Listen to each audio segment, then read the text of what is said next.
This is the 2025 Buick Enclave. Did Buick make the right changes?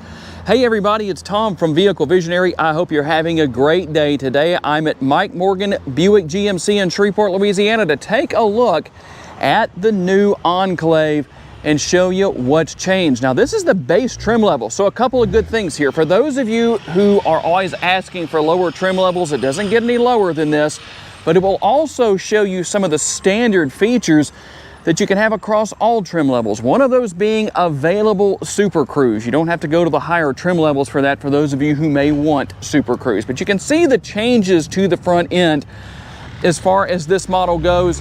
It has a little bit more of a look similar to that of the GMC Acadia that has been redesigned for the 2024 model year. But we'll also see some differences here. The way the LED daytime running lights are set up, that nice winged effect, we will have our headlights down here where they normally would be in more of a conventional position, and a nice look with this large but not too large, at least in my opinion, grille. Combination of some gloss black and some chrome. You'll also find the new Tri-Shield Buick logo. Now this is the first time we've seen it on this model. It has been on a couple of other models for the last year or so, at least for the 2024 model year. And you'll find your turn signal indicators built into your power adjustable side view mirrors with your blind spot information built in. And you'll find some things that have been here for a while, but just so you can see what we have. Here is your remote as far as that goes, or the Buick remote. Lock, unlock, you're gonna have a remote start, and you do have a power tailgate. Yes, that's right. This is a power tailgate on the base trim level. We also have our passive entry right there. It's gonna be on the front doors and the rear doors, and definitely a far more squared off look as we work our way to the rear, but not too squared off, at least not in my personal opinion. You can tell me what you think about that. Got your silver roof rails up there and the body colored shark fin antenna. We finished things off with the rear roof spoiler. There's your rear window wiper and the look of the rear here. Kind of some consistency across the brand between GMC and Buick. As far as how things look, I don't think that's a bad thing, but we'll see that. If you like the look of the Acadia, but maybe you don't want one, well, here's what you have. We do have the active exhaust outlets here. Nice to see that because you don't have the faux exhaust. That's good. And just so you can see real fast here, I'm gonna come up here and hit the button right there, and you can see that the power tailgate will go ahead and open.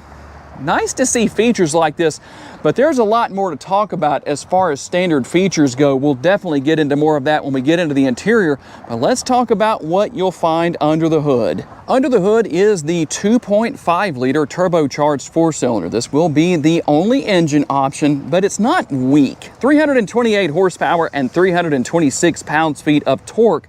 Definitely not hurting in that area, and something that will likely make a lot of people very happy. You might expect a CVT as far as the transmission goes. It's an 8-speed automatic transmission. How about the MPGs? We're looking at 20 city, 27 highway, 23 combined, and 4.3 gallons of gas per every 100 miles driven.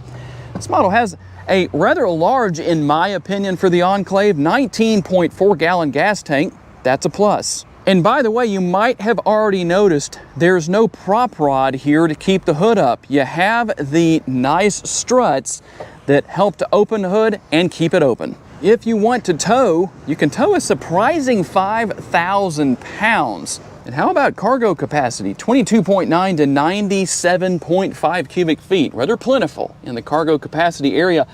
And you have your buttons right here to lower the seats. So we can lower those middle row seats. Let's get those down.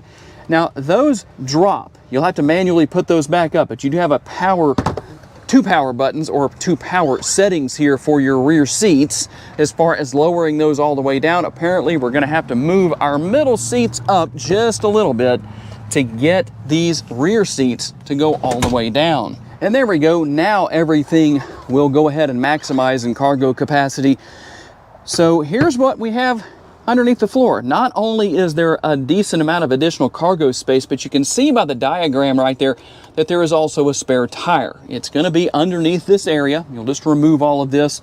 All you have to do is take these off or remove these on both sides, and you can pull that out. The good thing is that the floor will stay up and out of the way without having to hold it yourself or anything like that. Now, we'll bring these seats back up, show you how that works. Like I said, the rear seats are power down and power up.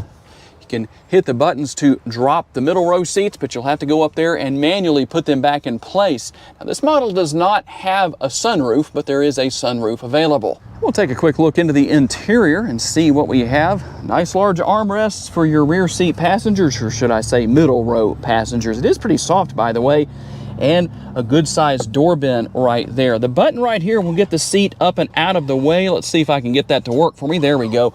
And see how the seat gets up and out of the way. We'll get inside here. See if I can do that without taking too long to do that. Now this seat, actually both seats are up a little bit. They will come back some, but you know what? There is a reasonable amount of space back here, surprisingly. A little more than I expected. And you'll find USB option right here, cup holder, and some space back here. Something else that I really like is the roof mounted air conditioning vents. Always better than having it down here, because it just seems like the air takes too long to get to the passenger, and so the temperature isn't what it's really desired to be at that point. And you'll find over on the driver's side over there, the same setup, the same features and functionality. Now, there is a pass-through right here, so rear seat passengers could jump out through that, or they can push this button right here and get the seat up and out of the way if the middle row passengers forget all about them. And let's talk about what your middle row passengers will find. There are fold down armrests here on these seats. I always feel like they're a little too short. I feel like they should be longer, but I don't know. I won't be sitting back here if this was my vehicle. You have to tell me what you think about that. Rear seat pockets on both seats, cup holders, and the command center here for your third zone of climate control, fan speed. You can control temperature.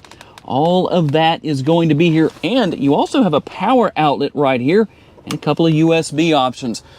But the, in my opinion, most exciting area is going to be up here in the front seat. Let's hop up there and tell you all about it. And real quick, before I do that, I do want to show you that you do have those same roof-mounted air conditioning vents here for the middle row passengers. They are a little further away depending on where the seats are positioned. If I move the seat up some, I still think that's a little far away. That's just my thought on the matter. Now, I do have to say there are a lot of added features here that you don't have to have on the preferred trim level, including a head-up display. I don't know how well you can see that there, but it is here. $49,230 is the sticker price, but keep in mind, you don't have to have some of these things here. We have all of the different parking sensors, the safety alert seat, all of that is here, including seat memory right there. As I always like to say, when you start getting up into the 40s and even in the 30,000 range, I'm sure the day will come and we'll see this, but you should have seat memory. If you have it on the passenger side, you should also have it, or excuse me, on the driver's side, you should also have it on the passenger side. And a real quick look into the glove box. If I don't show it, someone's going to ask about it and say, why didn't you show it? And here is how things look with the newly redesigned dash area. We're going to get back to that in just a second, but I did want to show you what else is here. As far as your side view mirrors go, guess what? One more feature I didn't mention earlier in the video, they're power folding as well. Now, you can, like I say, add a lot of those features here. Here's your power parking brake and our driving mode. You can see what else we have here as well. There's where you turn your auto stop start on and off. In fact, while we're looking at driving modes, let's run through those. So you're going to see that we have snow and ice. You're going to have sport mode, and you'll see the changes that come up on the screen. Also tour. So depending on what you want, well, you can have that. Steering wheel mounted controls, a nice looking steering wheel. It is comfortable. I like the size of the steering wheel. It's not too small in my hand, but it's also not too big. Some people probably won't even care about that, but I just think it fits my hand perfectly. Steering wheel mounted controls, everything is here, super easy to deal with depending on what you want to do and what you need to do or change. There's your cruise control setup there, all of that, and your shifter paddles for working your way back and forth through the 8-speed automatic transmission if you're feeling sporty. And even on this base trim level, we're also going to have the turn signal option. Yes, this model does have turn signals. Make sure you use those. And you can see what else is there for controlling your windshield wipers and all that good stuff. Now, normally the windshield wipers on a lot of vehicles would be right here, but your shifter is here. That's one thing that I like compared to the Hyundais, for example. Some of the Hyundais have the lever here for controlling the windshield wipers, and the shifter is down here. I really like this better because you don't get confused and accidentally use the wrong lever. Now, one of the biggest things that has changed here is the 30 inches worth of real estate for your screens. Really one continuous screen, but we have the split here between the instrument cluster. You can see one of the options of what you can bring up there, which is your built-in navigation. And then what we have over here on the right-hand side, it might look complicated, but that doesn't mean that it really is. Apple CarPlay and Android Auto, you can wirelessly pair your smartphone. You have Google Assistant right here. So everything is very easy to deal with as far as basically being hands-free. Now, your driving isn't hands-free here because you don't have Super Cruise, but you can, even on the preferred trim level. Now, that's going to get your price up a little bit, but depending on what you want, well, you can do that. You could really almost wind up with your Avenir with the right features added here, but not an Avenir price. Kind of interesting how that works. I like that. And take a look at a couple of other things here real fast.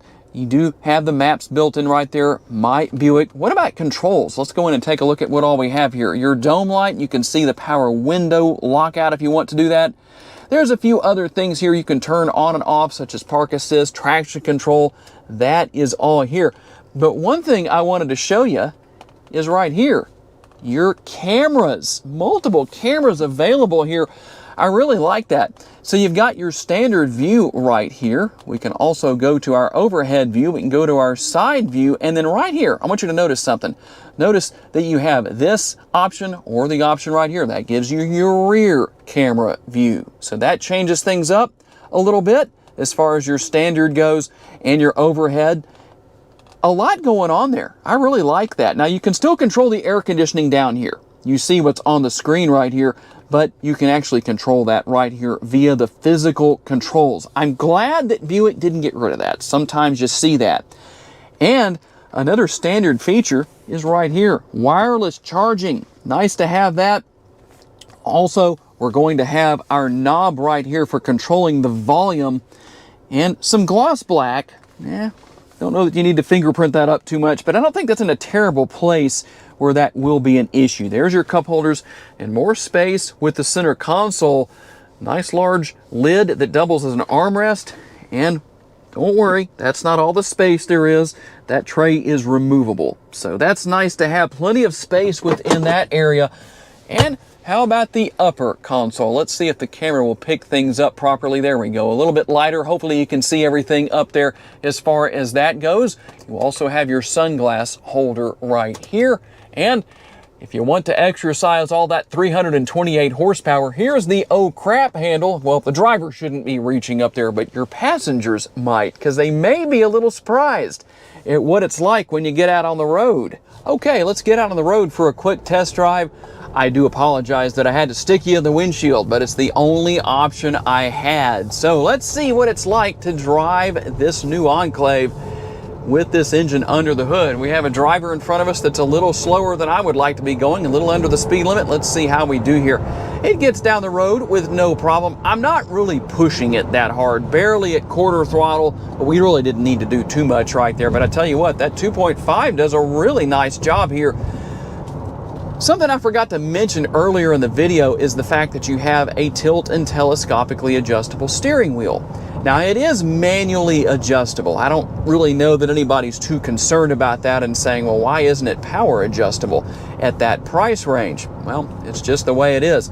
And looking at the head-up display, it's nice and bright. Now you can go into your infotainment screen and adjust that. There's a lot of adjustments here. There's a lot of things we didn't talk about here today, but I didn't want to make the video too long.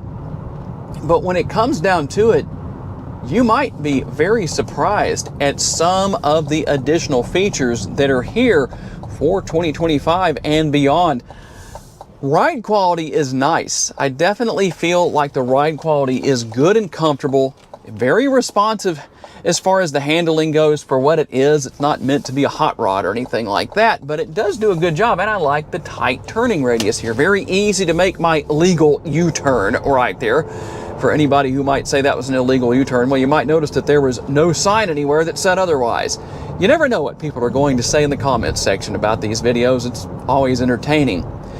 Easy to see out of too. That is one thing I definitely like here. Now you might have noticed I didn't talk about a rear view camera mirror. This model does not have one, but you really don't need it in this particular case. Now I guess depending on how many people you have in the vehicle, that might make a difference, but I can see very well out of the back window. It seems to be large enough, not a problem. Comfortable interior, that's definitely a plus. There's a lot of room here remaining. So I know a common question I receive is, how would somebody who's over 6 feet tall fit in the vehicle?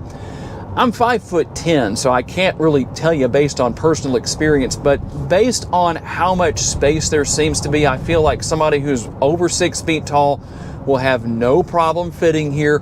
A very large interior for what this Enclave is. I think Buick did a very nice job with what they have done here with all of the changes they made. But the main thing is, what do you think if this is something you would like to buy? So tell me what you think about the 2025 Buick Enclave. Did Buick make the right changes? And as Mike Morgan Buick GMC receives higher trim levels, I'll show you those as well. So tell me what you think. I do want to say a special thanks to my friends here at the dealership for loaning me this Enclave for the day so I can tell you all about it. And a special thanks to each and every one of you for being kind enough to give me the opportunity to give you a vision for your next vehicle. If you enjoyed this video, make sure to hit the like button. That helps me out a lot. Make sure to subscribe. That way you don't miss any future videos. And if you would like to learn about additional vehicles you may wish to consider purchasing, check out the video that's on the screen right now, and I'll see you there.